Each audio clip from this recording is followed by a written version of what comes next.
Okay, rapid fire questions and answers. Another question that I had was, so I have a hard time with authority. I don't always enjoy making decisions or telling other people what to do. And so it's an area I'm growing in, but it's hard for me to discern between what is controlling and oppressive versus what is healthy as a parent or a person. Really, really good question. Really good question. This idea of controlling and oppressive versus just healthy authority. And I think, so I want to say one thing. I think that our childhood, our personal experiences can really color the way in which we want to approach being in charge of our children. For me, my dad was a little bit violent when I was young. And so when it came to discipline for me, I was like, I had to really frame that and think about, go before the Lord and sit with him and ask him, like, can you help me to discern what is appropriate? So first of all, let me just clarify. Okay. So set the standard. God is our ultimate authority, and we really don't have a choice. He is in charge. So we may or may not obey him on earth, but one day every knee will bow and every tongue will confess that he was actually Lord, right? And so our relationship as a parent is meant to model and point them to that.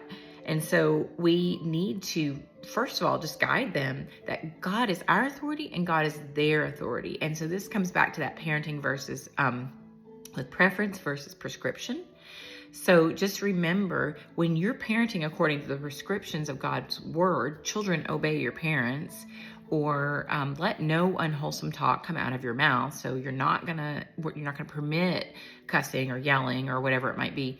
When you're parenting according to God's prescriptions, then God is both your authority and your child's authority, and you're both coming up under his authority. So that's a good tip to have, and especially as you get older kids in their teen years. So first and foremost, God is authority, and God does give us authority. That's the second thing. You are appointed by God. He allowed you sovereignly to be your child's parent. So God's sovereignty was not negated by the fact that you are your child's parent. Hear that. That means if God's sovereignty can't be negated because he's immutable and unchanging, that means you are appointed by God. And if you're appointed by God, then you are in charge of your child. So it's okay to have authority over them. However, this is so important. Number 3, we're not raising robots. I love that you said, I don't want to be controlling and oppressive. No, we don't.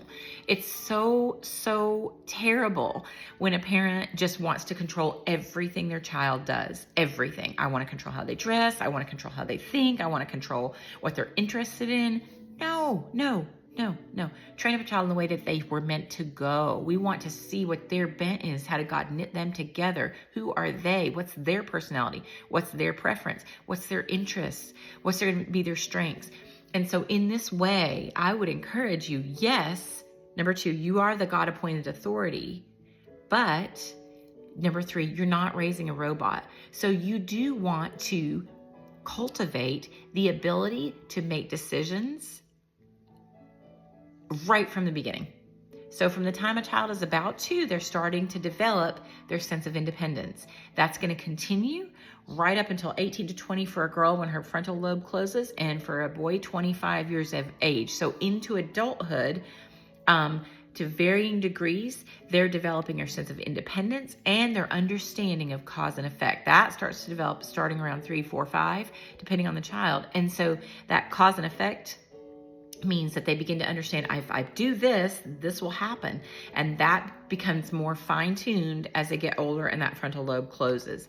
You want to give them opportunity to practice those skills: independence, decision-making, cause and effect, age appropriate. So when they're 2 and 3, let them choose their outfit. I don't care if they show up to church in shorts and it's the winter. They'll learn that they're cold. Or they'll just develop like Arctic ability and be able to handle the cold weather. When Court was young, we allowed him to choose what shoes he was going to wear. We allowed him to choose. He wore boots in the summer and he wore flip-flops in the winter for a while. And you know what? He never got frostbite. He was okay. So what you want to ask yourself this question: will allowing them to make this decision in some way cause them harm or detriment?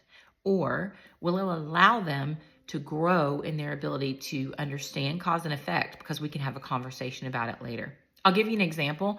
Rowan was at the house. It's been several months ago now, but it was hot outside and she had Crocs at the house, but she wanted to go out on the patio, and our patio is that almost like black charcoal and very hot in the summer. And so you really want to wear shoes. I would wear shoes. So anyway, she wanted to go outside. I said, Rowan, let's get your shoes on because it's really hot on the patio. And she said, I don't want them. And so I was like, okay. I said to her, it's very hot. Your feet might get burned. And she said, I don't want my shoes. And so I said, you can try it. So she went out. And I told her, you can go back in though and get your shoes if you change your mind. So she went out, and sure enough, like within a short few seconds, she was like, I don't think that was a good idea. I'm going to get my shoes. And she went back in and got her Crocs. So she was, I think, I don't know, three at the time. Anyway, but she self-corrected. So that told me a couple things. Number one, I'm not her parent, obviously, but I just I wasn't going to be like, you have to wear shoes in my house. I don't want to tell a little kid that's not my kid ever what to do. I like to let them just be spoiled. But anyway, but I want to give her the freedom to make the decision. So it showed me, number one, she is learning that ability to self-correct. And number two, it told me that she's being raised in an environment where she is allowed to make decisions and she is allowed to think for herself, and she's cultivating the ability to discern, hey, that wasn't a good idea. So the next thing I want to mention is the passage that says there's wisdom in a multitude of counsel. Start from an early age encouraging your kids to get a multitude of counsel. I'd like you to make a wise choice. I know you said you don't want to wear your jacket, but it is 32 degrees outside and they're calling for snow. So will you just check in with your dad and your older brother and ask them if they think you should wear a jacket today? Let's make a decision that's wise. Go ask dad and go ask brother and see what they say. And if the child still chooses, nope, I don't want to wear a jacket, then here's what I would recommend to you. God never leaves us without provision, right? He gives us Jesus. Like, we totally go our own way, and he gave us Jesus to make the payment for that, right? So I would say to my kid, hey, I understand that you want to start out without wearing a jacket. I'm going to bring your jacket. If you change your mind, I'll have it with me in case you get cold and you need it. And so in this way, you're still setting the stage for success. Our goal is not to see our children fail. Our goal is to see them succeed, but we need to set the stage for that. So in that way, you're allowing them the freedom to make a decision, and then you're providing a way to self-correct. I love the passage that says there's no temptation sees you except what's common to man, but God is faithful, and with the temptation will always provide a way out. So think like God. How can I be faithful to my child's needs and provide a way out in this situation? So our goal is not to beat them over the head. Like, I told you should have worn a jacket. Now you're just stuck. That's not our heart. That's not our heart at all. And I think about the fruit of the Spirit: love, joy, peace, patience, kindness, gentleness. Let's be gentle in our approach. Let's be patient in our approach. They're learning. They're figuring it out. But we do want to create age-appropriate opportunity for them to figure it out.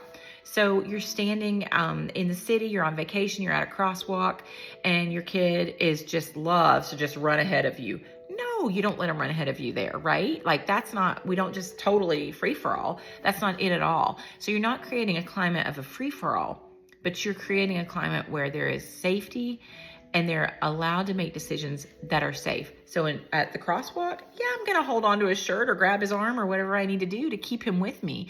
And of course, hopefully, you've done some practicing beforehand. Remember, when we come to a crosswalk, we stop, look, and listen, and wait for mommy.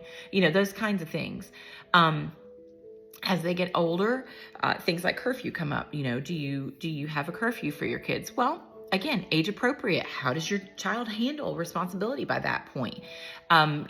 We allowed our kids to come home pretty much when they wanted to, because they had really cultivated the ability to discern, I've got to work 3 days this week. I've got 2 assignments that are major, and I'm going to need to be able to get up and work on them in the morning. So for the most part, my kids pretty well auto-corrected, and I did not need to enforce a strong curfew. In fact, I don't think had a conversation with our youngest that he had a curfew. It was so funny. A few years later, he said to us that he thought he had to be home, I think, by 11 o'clock or something on weeknights. And I don't remember ever even telling him that, but he just did. He came home. If he had struggled with that, like if time management was a struggle for my child, then I would have put some boundaries in place, because being out till 2 a.m. is not wise, right? On a weeknight, on a weekend, it's not wise. There's the saying, nothing good happens after midnight. There's some truth to that.